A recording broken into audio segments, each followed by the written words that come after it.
Hello world, this is RANDOMFIX, and today we're going to be discussing the BMW no start, no crank situations.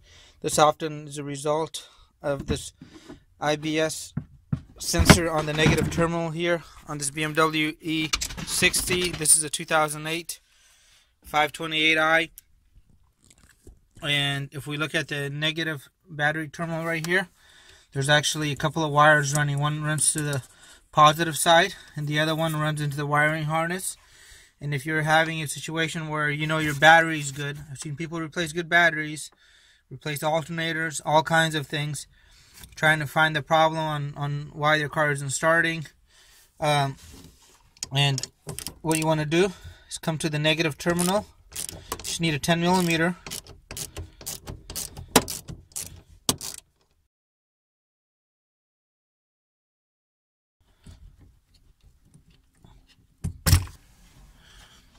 Alright, with the flat tip screwdriver, you want to come in here and lift this tab up, and that just slides out. Now, I've seen people drive around like this long term too, and it works for them. But if you're getting all kinds of weird no start situations and you can't figure out what it is, you can actually start the vehicle with the sensor disconnected. Alright, before I start my vehicle for you guys, I'm going to go ahead and tighten this up. Having a loose terminal on these BMWs can cause all kinds of problems. Alright, so my IBS sensor is disconnected off the terminal. I'm going to go ahead and start the car for you. And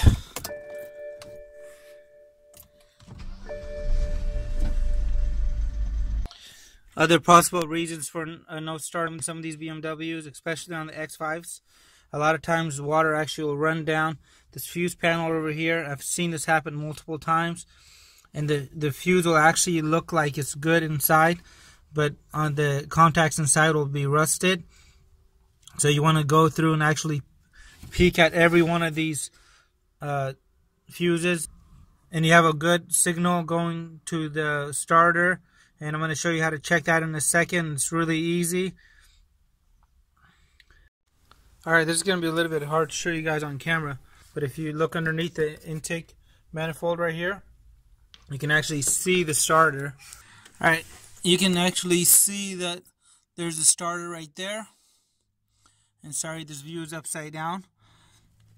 And there's going to be two terminals. One's going to be the lead coming from the post right here. What I'm going to do is grab a long tip screwdriver, and this has to be fairly long. I grab it. This is made out of plastic here.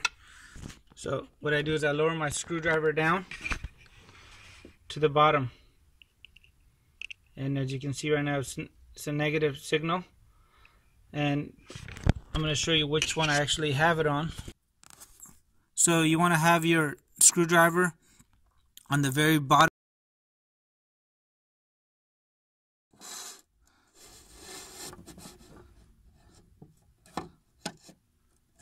If you touch the bigger terminal, I want to show you what happens. You're going to get a positive all the time. The angle might be a little funny, but I'm going to take my screwdriver, and I don't know if you see my screwdriver tip right there. You want to go to this big wire mesh right here. Now with somebody inside the vehicle, somebody outside, you want to go ahead and test it. Just holding it like that. Have them crank the motor while you're doing it and make sure that the screwdriver does not move. And if the starter is getting a signal, you'll see this turn red for a second. And if you're not getting a signal, then you got another issue. And that's how you test your starter on your BMW 6 cylinders. Underneath your spare tire, you actually have a module down here. So go ahead and remove the spare tire here.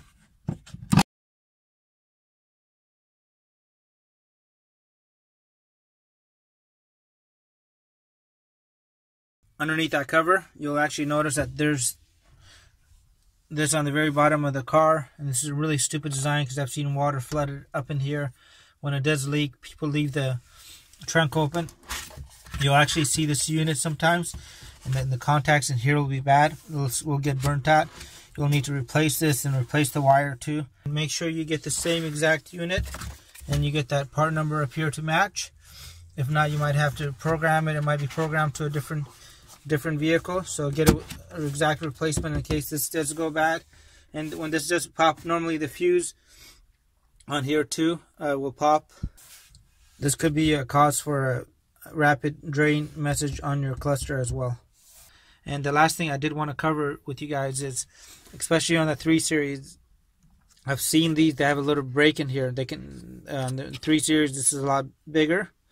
And what will happen is that the positive terminal, once it comes off and before it goes through the starter, it will actually break. So this wire over here, there's a safety feature in there, and a lot of times after accidents, that will break. And I've seen people start taking this apart, causing all kinds of crazy damage to the vehicle. There's an easy fix for this. If you're really not sure why your 3 Series is not starting or your 5 Series is not starting, what you can do is come to that same cover that we went over earlier and pop this and test this out just using that same test light that we used earlier. If you're not getting power up here and you want to just go ahead and get the car started, I've done this many times and it's worked. I've actually taken jumper cables like this, connected here and here, and I've started the vehicle. I never drove it like that, but this has worked. And you want to make sure you get a good grip on both the terminal here and also underneath the hood, and that wire goes directly to the starter. So I really hope this video brought a little clarity for you guys as far as the IBS or the IBS connector, because a lot of people talk about this but they never show you actually disconnect it and how it works, and how to go ahead and test your starter in case you might have a feeling that it's your starter before you start paying some crazy amounts of money to have that work done. And have a great day, and thanks for watching. Let me know if you guys have any comments. Hit the subscribe button, and I really appreciate your continued support.